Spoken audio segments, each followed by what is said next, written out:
From the Albuquerque Journal, this is the leading news. I'm Gino Gutierrez. It's Tuesday, June 30th. Here's what we're covering on today's episode. Top state and local officials say they plan to push the federal government to reimburse New Mexico for the damage caused by a controversial tactic that allowed hundreds of thousands of fentanyl pills to flood into the state.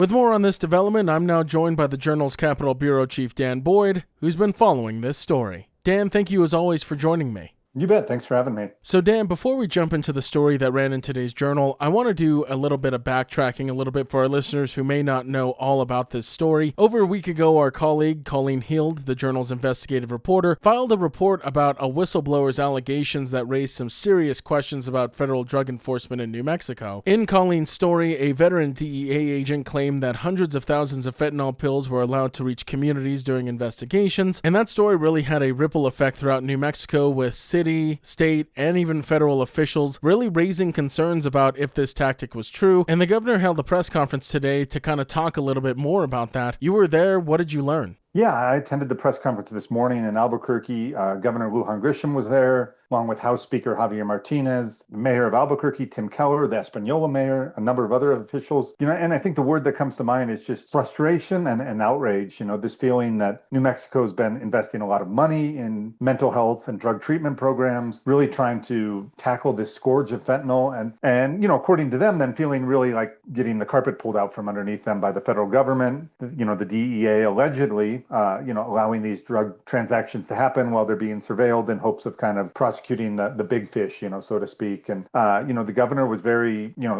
said she'll demand a meeting with the White House, is going to push for New Mexico to be reimbursed for some of the money it's spent on these programs, and really said she's looking for any ways to ensure accountability and that the people kind of who signed off on this program or involved with it are held accountable. And Dan, one of the more striking parts of your story was the governor's use of the words, quote, striking failure when it came to her describing this tactic, and basically calling it one of the most serious federal failures she's seen in public office, comparing it to the Hermit's Peak Calf Canyon fire response and early COVID-19 supply shortages, and really kind of just alluding to the fact that this had deadly consequences for New Mexicans. Yeah, that's right. She said it was the most despicable, incident that she's seen during her tenure as governor, which is saying a lot since she's been governor now since 2019. She did point the finger both at the Trump administration and the Biden administration, saying in the past she's tried to get them more federal assistance, more federal aid as far as fighting fentanyl, fighting crime in New Mexico, and that those requests have largely been ignored. So I think that kind of contributed to her sense of frustration. And she even raised the possibility of legislation in New Mexico kind of outlawing these type of tactics. I think there are still some questions about how that would work, if that would be feasible. And she did acknowledge that she might not be here to see some of that through since she'll be stepping down at the end of this year. But certainly this whole situation seems to have caught the attention of a lot of influential New Mexico officials. And I think we haven't seen the last of, the response to it. And earlier in our conversation, Dan, we alluded to how much of a ripple effect this story has had across the state. You had Governor Michelle Lujan Grisham asking Attorney General Raul Torres to start his own investigation into this. The DEA has announced that a watchdog group is going to do an investigation into this as well. And you alluded to it a little bit earlier. The state has really poured a lot of money into addressing the fentanyl problem here in New Mexico. House Speaker Javier Martinez had something to say about it at the press conference as well. What did he share? Yeah, he did. He really shared, that we've been making this effort as a state and then the kind of a betrayal almost to find out, if these allegations are true, that the drugs were allowed to kind of flow through the streets of Albuquerque and into other parts of New Mexico.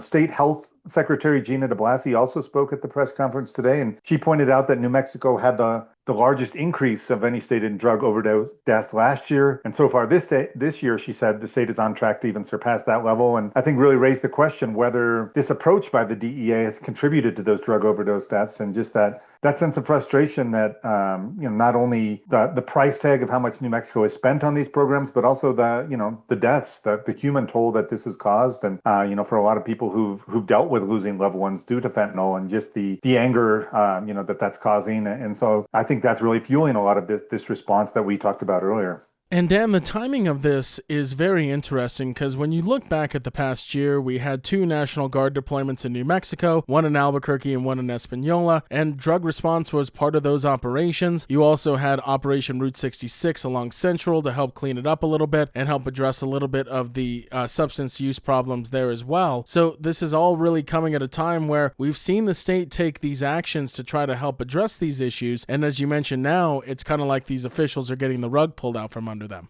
Yeah, that's right. And that did come up during the news conference today. Also, the ongoing National Guard presence in Espanola, which is kind of a similar, not kind of a law enforcement capacity, but trying to help local officials in that part of the state as well deal with just this kind of rise of fentanyl and just how pervasive it's become. I do think there's still a lot of unanswered questions about this whole situation, whether New Mexico was unique, whether this was maybe happening in other states as well. It was brought up during today's news conference that we are a border state. Fentanyl can flow through New Mexico and route to other places. So I would expect to hear more scrutiny of this, maybe congressional hearings. We'll see where it all goes, legislative hearings. But certainly it seems like there's a lot of ill will, a lot of feeling betrayed, a lot of frustration that this was allegedly allowed to happen and kind of now the consequences of it. So a lot of reaction both at a state and local level in New Mexico to this journal investigation story that was published just over a week ago. And Dan, I'm sure you'll share my sentiment that we are probably just looking at the tip of the iceberg here, and more information will probably come in the coming days, weeks, months, and maybe even years. Thank you so much for stopping by and sharing the latest with us. You bet. Appreciate it.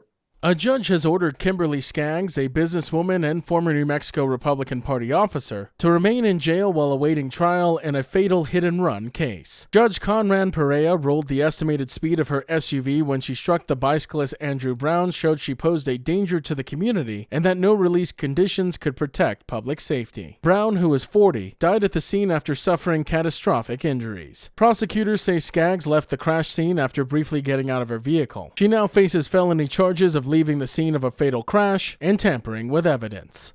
The Albuquerque Public Schools Board is set to vote on Wednesday on a proposal to add 9th grade to Roosevelt Middle School in Tejedas, which is the first step towards expanding it into a 6th through 12th grade school by 2029. District leaders say the change would create a smoother transition to high school, improve academic performance, and help reduce dropout rates. Roosevelt, one of APS's top-performing schools, currently feeds into Manzano High School, which is under state monitoring for low graduation rates. If approved by the board, the plan will require a final vote from PED Secretary Mariana Padilla.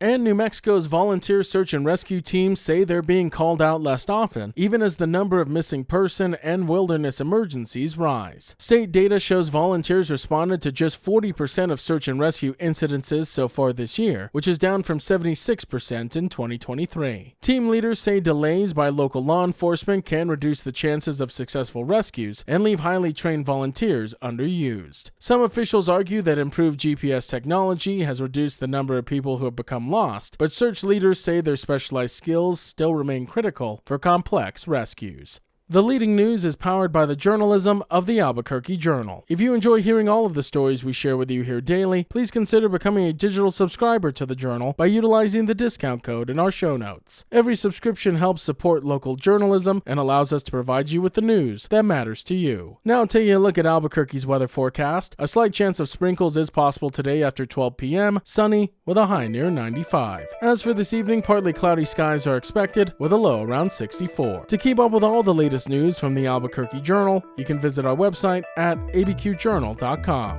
That's the Leading News. I'm Gino Gutierrez. We'll be back tomorrow.